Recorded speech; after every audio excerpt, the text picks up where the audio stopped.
नमस्कार, म अधिवक्ता राजु राउत।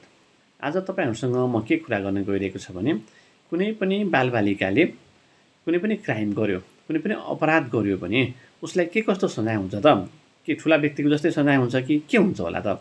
हामीलाई कानुनले कस्तो कुराको व्याख्या गरेको छ भन्ने कुरा म गर्न गइरहेको छु। नेपालको अपराध संहिता 2074 ले के भनेको छ भने 2074 को परिच्छेद 5 को धारा 45 मा यसको व्याख्या गरेको छ। कुनै पनि व्यक्ति कुनै पनि अपराध गर्ने समयमा ऊ 10 वर्ष वा सोभन्दा मुनिको छ भने उसलाई कुनै पनि सजाय हुँदैन। यसले के भन्न खोजेको छ भने 10 वर्षसम्मको चाहिँ कुनै पनि व्यक्ति छ भने उसमा त्यो मानसिक रूपमा उसको त्यो डेभलपै भएको हुँदैन, भनेको त्यो मानसिक रूपमा ऊ तयार भएको हुँदैन त्यो अपराध गर्नको लागि। त्यस कारणले के भन्छ भन्दा कुनै पनि सजाय हुँदैन 10 वर्ष वा त्योभन्दा सोभन्दा मुनिको छ भने भन्ने कुरा गरेको छ। 10 वर्षदेखि 14 वर्षको छ भने र उसलाई चाहिँ कस्तो भने दण्ड सजायमा चाहिँ जरिवाना हुने खालको उसले काम गरेको छ, उसलाई जरिवाना लाग्ने छ भने जरिवाना लिनु हुँदैन। उसलाई के गर्नुपर्छ त? सम्झाइ बुझाइ पठाउनुपर्छ भन्ने व्याख्या गरेको छ।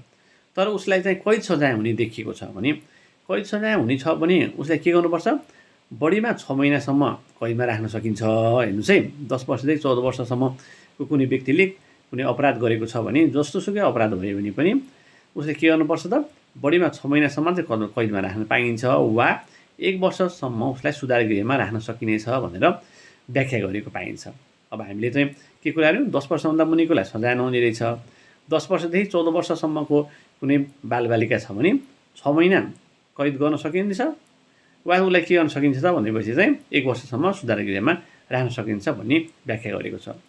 अब कुरा गरौँ 14 वर्षदेखि 16 वर्षसम्मको छ भने कुनै पनि बालबालिका चाहिँ 14 वर्षदेखि 16 वर्षसम्म छ भने कुनै पनि उसले अपराध गरेको छ भने नर्मल व्यक्तिलाई हुने सजायको आधा सजाय हुन्छ। उसलाई आधा मात्रै सजाय गर्न पाइन्छ, पुरै उसलाई सजाय गर्न पाइँदैन। जुन व्यक्ति चाहिँ 14 वर्षदेखि 16 वर्षकोसम्म छ भने 16 वर्षदेखि 18 वर्षसम्मको छ भने चाहिँ त्यो व्यक्तिले 2/3 के गर्नुपर्छ त भन्दाखेरि चाहिँ उसले चाहिँ सजाय भोग्नुपर्ने हुन्छ। यसरी नेपालको अपराध संहिता 2074 ले बालबालिकासँग सम्बन्धित यो अभियोगमा कस्तो खालको सजाय हुन्छ भनेर व्याख्या गरेको पाइन्छ। हस्, धन्यवाद, नमस्कार।